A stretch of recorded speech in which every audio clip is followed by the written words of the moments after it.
morning, students. Once again, you are welcome in political science class for 9. Yesterday, we had discussed about what is democracy, what is the meaning of democracy, and why so many countries opted democracy. Students, as you know that democracy is a form of government in which ruler is elected by people. Today, I have a case study of Pakistan, and we will try to understand if a democratic and elected government is overthrown by militaries in this situation or in such a circumstance, what can be decision taken by leaders, and is it right or is it good for democracy? Is it healthy?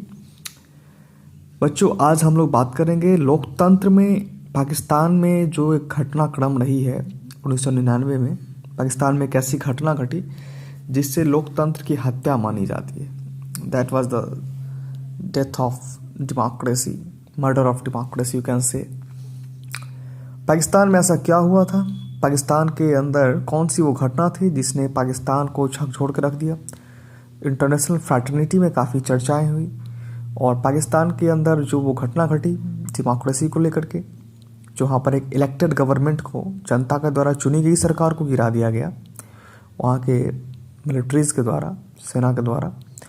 तो क्या ये लोकतंत्र के लिए उचित था? क्या ये लोकतंत्र की हत्या नहीं? तो आज की जो पढ़ाई हमारी है टोटली एक बेस्ट है, एक स्टडी है के एनसीईआरटी बुक में. उसमें आप लोग देखेंगे major decisions taken by leaders. तो उसमें हम लोग आज केस स्टडी करेंगे पाकिस्तान के बारे में. Actually what happened in Pakistan and how did it handle. Okay, so here we go, let's start. As you know that major decisions taken by elected leaders. Okay, this is the heading of the topic. Okay,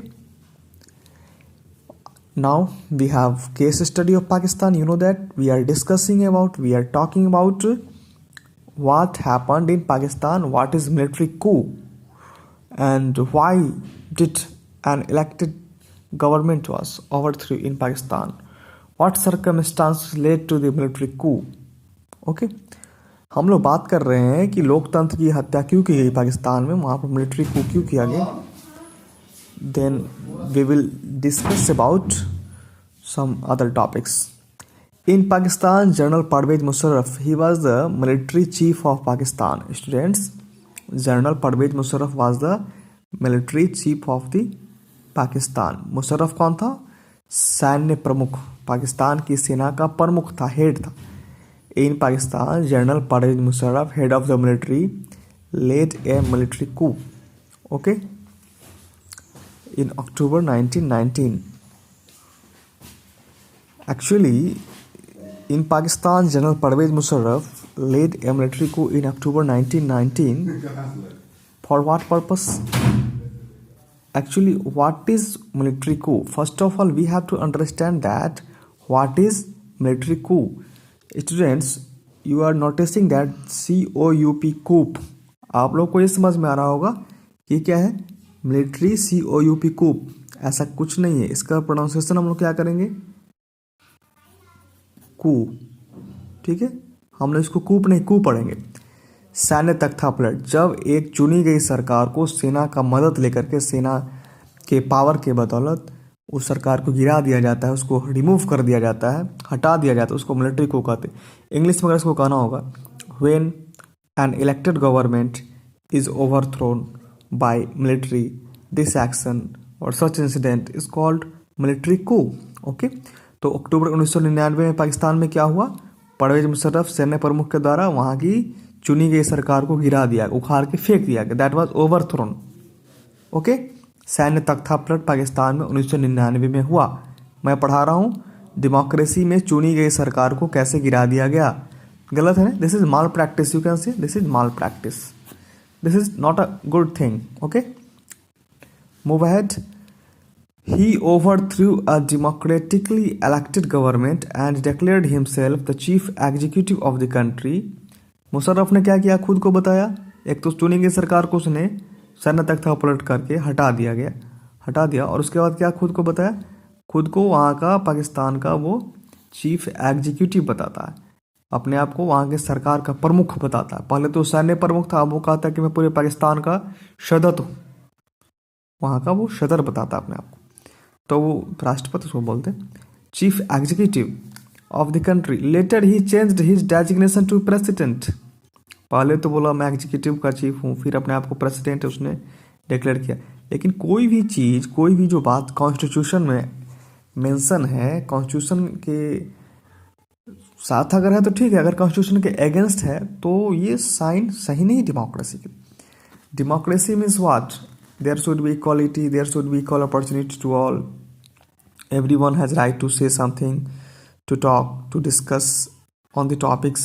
But when we do wrong practices in democracy, then this is not the real democracy, this is murder of democracy, you can say. So we are talking about case study of Pakistan. I think that you are getting it. Move ahead.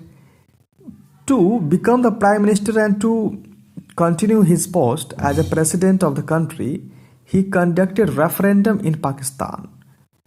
The term referendum means Janmat Sangrah. Referendum is a direct voting system in which people is asked either reject or accept. Hindi में बताऊं, referendum क्या होता है? जैसे लोकतंत्र में vote करते हैं ना, तो रेफरेंडम का मतलब होता है डायरेक्टली वोट करना। उसमें क्या लिखा रहता है, जैसे कोई भी, मतलब आप परवेज मुशर्रफ को राष्ट्रपति के रूप में देखना चाहते हैं, ये सिटीजन से, उस देश की जनता से पूछा जाता है। रेफरेंडम का मतलब समझिए फिर से, परवेज मुशर्रफ ने पाकिस्तान में अप्रैल 2002 में अपनी आवाम से, अपने मुल्क के लोगों से पूछा, do you want Pervez Musharraf as a president of the country? क्या आप मुशर्रफ को देश के राष्ट्रपति के रूप में देखना चाहते हैं? क्या आप दहशत गर्दियों के खिलाफ आवाज़ उठाना चाहते हैं? क्या आप पाकिस्तान की तरक्की में साथ देना चाहते हैं? कुछ ऐसी बातें करके उसने बैलेट पेपर पर रेफरेंडम करवाया और पाकिस्तान की जनता ने वहाँ पर रेफरेंडम में सपोर्ट किया मुशर्रफ का।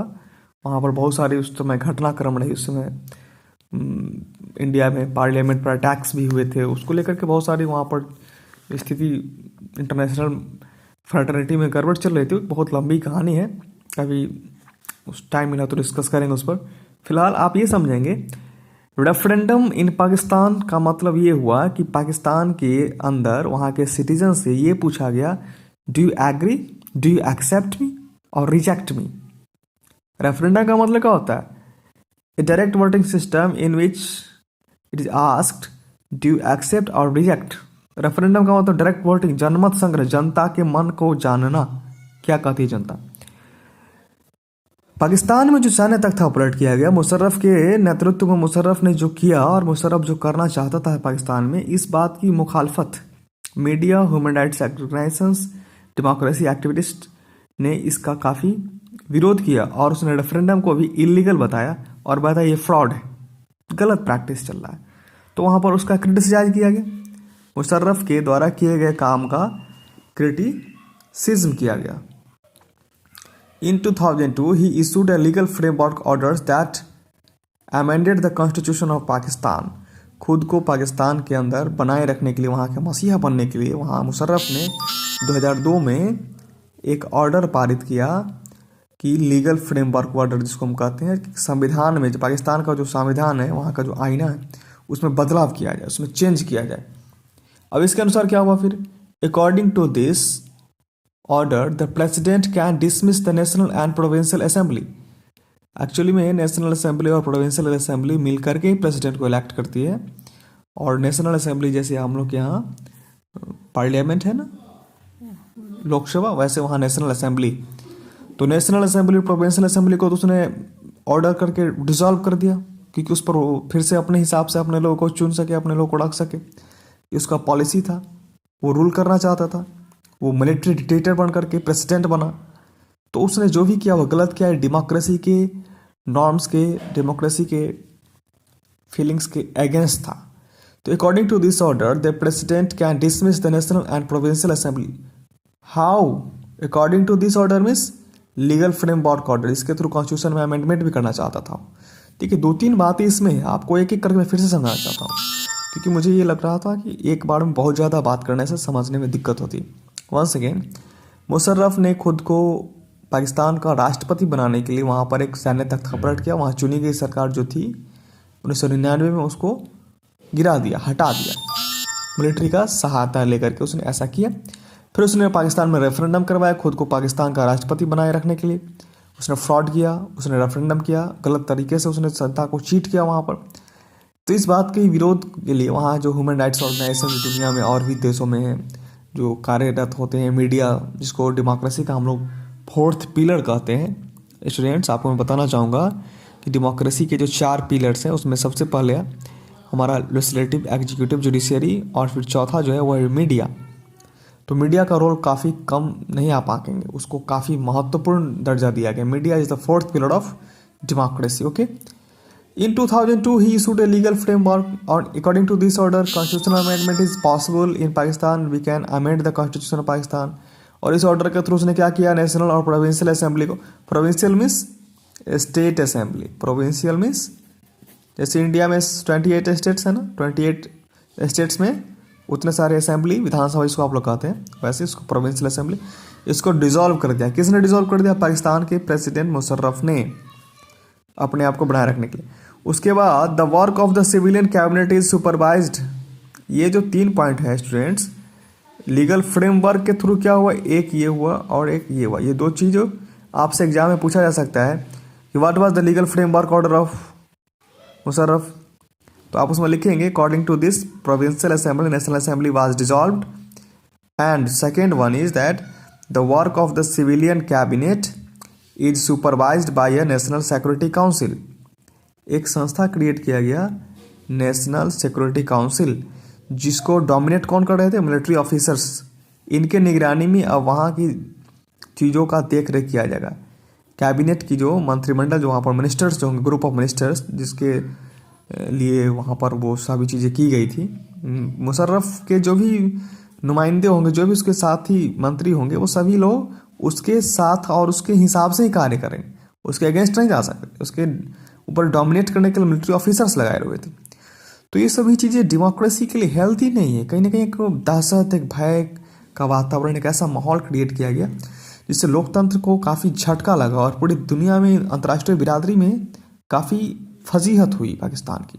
फिर आगे चलिए देखते हैं क्या हो। After passing this law elections were held to the national and provincial assembly. और ये जो इलेक्शन जो हेल्ड हुआ, जिसके अंदर 5 साल के लिए, 5 ईयर्स के लिए रेफरेंडम जो करवाया गया था, election referendum is also the part of election, don't confuse this. एक होता है कि जनता के द्वारा चुनी गई सरकार वहाँ पर जाकर के बैठती रहे, वो इनडायरेक्ट वोटिंग सिस्टम है। कल इस पर मैं विस्तारपूर्वक चर्चा भी करूँगा, रेफरेंडम क्या होता है और इनडायरेक्ट वोटिंग क्या होता है, मैं डिटेल में इस पर आऊँगा।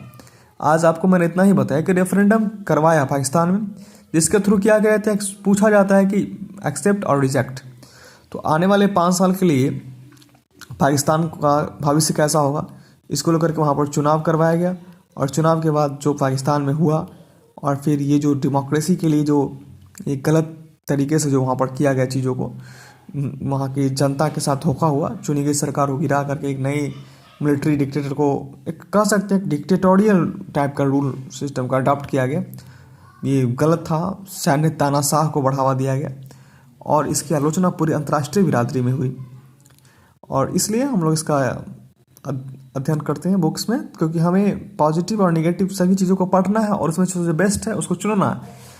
Today we are doing comparative study, what is democracy, what are the good practices in democracy, how can you say that a country is a purely democratic country? As you know that India is considered as one of the best and one of the most dynamic, vibrant democratic country in the world.